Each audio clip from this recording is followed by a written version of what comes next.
Hey everyone, Melissa Navia here, and you are watching TrekCulture. Good morning, everyone, because I'm filming this in the morning, so I hope you are having a lovely morning with maybe a coffee or a cup of tea, or even water, which we should all drink a lot more of. I hope that you are all having a lovely week so far, and I thank everyone so far who has subscribed to the channel. Thank you. We have seen a little bit of a spike in numbers recently, so we really appreciate that, because I know you're sick of me saying it, but every single subscriber makes a difference to this channel. So thank you so much. And likewise, thank you everyone who has picked up some merch. We have been sent some really fun photos, and it's honestly, it feels so cool to see. So thank you so much. Anyone who wants a t-shirt like this or like our other designs, you can grab one from the link below the description of this video.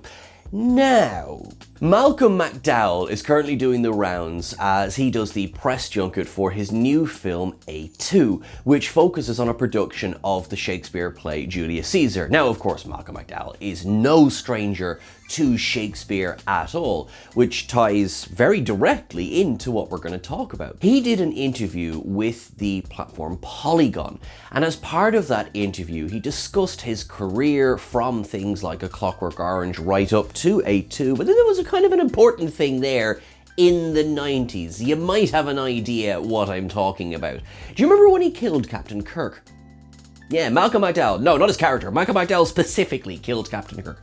No, in Star Trek Generations, which I know you probably know this from watching this, but it's one of our favorites here on the channel. Myself and Chris have a really soft spot for Star Trek Generations. Malcolm McDowell, of course, appeared as Dr. Tolian Soren. He was an Elorian scientist who was sucked into the Nexus, which was this energy ribbon passing through our galaxy every 39.1 years. Yes, I'm coming back to that.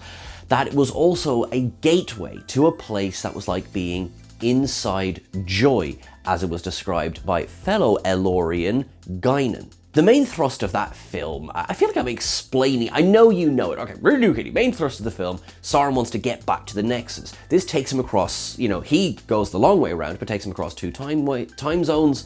He meets Kirk, and then he meets Picard, and then he meets both of them, and it doesn't really go well for Sauron. And that would be the end of it. Except, when asked if he could see his character returning, he answered, sure, why not? Though I don't think there's a place for him.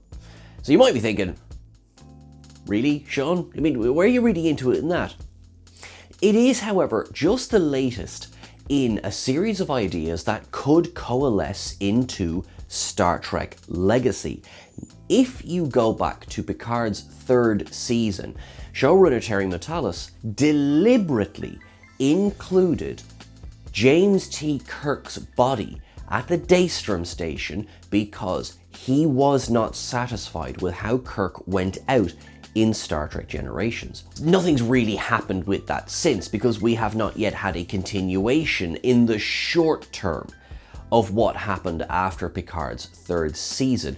Discovery's fifth season, which aired after that, is obviously set in the 32nd century. So, we are all but specks of dust in the background to the events of the 32nd century, which is why Starfleet Academy probably won't touch on any of this either. However, the long-willed for Star Trek Legacy, this follow-up series set in the 25th century, that might. You've got Kirk's body sitting there with Operation Phoenix, Project Phoenix, Operation or Project Phoenix written in bold letters. What do we know about Phoenixes?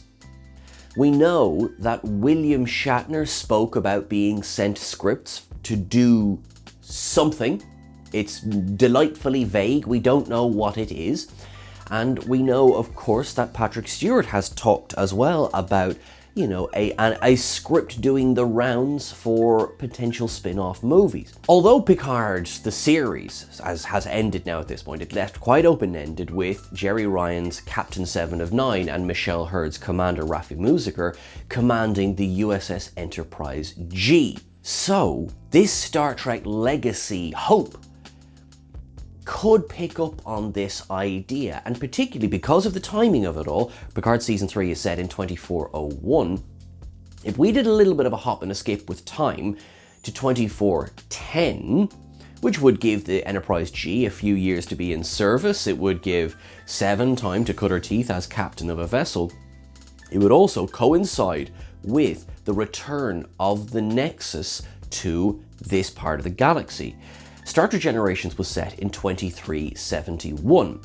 39.1 years after that brings us up to 2410.1. One of the easiest ways I can think of to bring Malcolm McDowell back into the family is meet him in the Nexus. Although Kirk and Picard do go back in time and succeed in stopping Soren's plan to fire a rocket at the Viridian Sun, once you go into the Nexus, a part of yourself will always remain there. Remember when Picard spoke to the echo of Guinan in the Nexus, could there not be an echo of Soren there as well?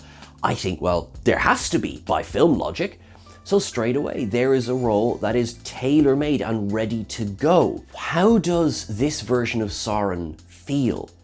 There's also, of course, the version of Soren that was there back from the Enterprise B and the SS LaCool and the SS Robert Fox. But if we just go with the version of Soren that was scooped up on the surface of Viridian 3 before the timey-wimey of it all, has this Soren had a chance to think about his crimes? Could we see a redemption for Soren? He spoke himself about there was a time he wouldn't hurt a fly. Then the Borg came. What version of this man might be waiting for a swan song story for William Shatner's Kirk, or even for Picard to explore the Nexus as well? If you look at Otoy's 765874 series, we've touched on something of William Shatner's Kirk, which was brought to life by Sam Witwer in Unification, but also the story Regeneration directly visits the surface of Viridian 3 as well. If not Star Trek Legacy, then perhaps something like Otoy's 765874 series. It's very exciting, and especially when you hear someone who has, Generations, I understand Generations has a mixed reception within the fanbase. I love it, and I've made no qualms about that. I think it's a fantastic film. I really, really enjoy it. And I think Malcolm McDowell has a hugely important role in Star Trek. Not just the family connection, he has a very, important nephew who served as the chief of medicine over on Deep Space Nine. Myself and Chris were chatting, we thought, well, maybe, because I know Malcolm McDowell did initially say some somewhat gruff things, but that was 30 odd years ago. And also, in the meantime then, he would have heard his nephew talking about how much fun it's been to be a part of Star Trek. Because obviously Alexander Siddig came back in Lower Decks for its 5th season as well. Might the family dynasty be ready for another entry? The last thing to say on Malcolm McDowell coming back to Star Trek is that in this interview as well, it was funny because he said, I know Bill Shatner can be a bit uppity. And you're like, all right, steady on. But he also talked about how he's known him for years and had so much fun working with him on the film. And credited the fact that Star Trek as we know it is, in part, largely thanks to Bill Shatner's performance as Kirk. Now, obviously, that is not to say that everyone else didn't have a massive role to play as well. But I understand where he's coming from. He also spoke about the fact that he had known Patrick Stewart for years thanks to the Royal Shakespeare Company. So I can absolutely see a reunion of these three performers. They know each other well, they've worked together before, and I think having a lovely denouement on all of that would be fun for me as a fan. I mentioned timey-wimey a couple of times, and of course by now everybody knows that in episode 6 of season 3 of Strange New Worlds, The Salat Who Ate Its Tail, the Star Trek universe got a visit from the TARDIS. Yes, Doctor Who and Star Trek have now officially crossed over in a really small way. In the bowels of this scavenger ship, the TARDIS was parked fairly close to the Enterprise, and it pops up again later on as the Enterprise is trying to leave the scavenger ship as well. It's just tipped there on the nacelle. This pays off, well, first of all, years and years and years of, could there be a crossover? We covered in a video before the idea that back when Enterprise was airing, a conversation was had between showrunner Russell T Davies and Paramount about having the Doctor visit Enterprise. Now, obviously that never came to fruition. But as recently as last year, Russell T Davies and Alex Kurtzman did this friendship panel at San Diego Comic-Con, where they spoke about how much they would like to bring the two franchises together. The fun thing is that Doctor Who got there first. In Series 2 of Ncuti Gatwa's 15th Doctor era, in the episode The Interstellar Song Contest, there was a device, a delta wave device, that was going to do some terrible things in that universe, but if you look really closely, it's a Borg cube. Michael VK, when building this delta wave device, hid a Borg cube and condition red warning inside this device. And now, there was no big deal about it at the time, there wasn't an awful lot of discussion about it, but after the TARDIS rocked up in Star Trek, he took to Instagram to be like, well, if we're talking about this, we're doing it. And so, in it went, and it was so much fun. I love when they do little tips of the hat to this, because it could be the precursor to a massive crossover that we would all love, or it could be just a bit of fun.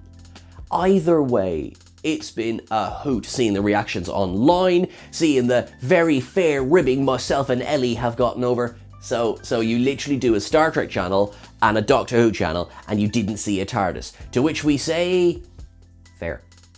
That is fair. There is more Star Trek news, and for you gamers out there, who I'm told exist, Played with Fire, who make VR games, have announced the release of Star Trek Infection, which seems to be a zombie virus has broken out aboard a Defiant class ship. This is a full body VR experience, so this looks exciting. You can tell I'm not a gamer, but look, it looks cool. Plus, and it's on a Defiant class ship. That's what really got my attention. I was like, ooh, that looks good. That is coming out in the coming year as well. So always fun, I will say, and with all sincerity, it is always fun when a new Star Trek game comes out, because there is quite a few, and I know they don't get enough attention, really. Star Trek Online, obviously, we have brought up quite a few times on the channel because some of their stories are just incredible, and then with all of the ships crossing over into Picard, for example, yeah, there's so much material there to cover, and I know Chris would love to cover an awful lot more of it, and you know what, I hear you. So next to nothing is known about this upcoming game, so as I learn more, I will bring it to you. But yes, the teaser trailer is out online. Do give it a look. And speaking about upcoming Star Trek, on the weekend of October 10th, 11th, and 12th, New York Comic Con will be on again, and Star Trek Universe will be having a panel. This will be on October the 11th at 3:15 p.m. Eastern time. So for those of us over here, that is 8:15 in the evening. So we will of course be covering that as it happens, and we will actually be covering it this time. Somebody won't be sitting on a plane. Again, I cannot tell you how much I appreciate Steve and Tex Trek just jumping in, and you are awesome, and thank you once again for being brilliant and covering San Diego Comic-Con. But yeah, they have announced that there's going to be Strange New Worlds content, there's going to be Starfleet Academy content, and reveals and surprises.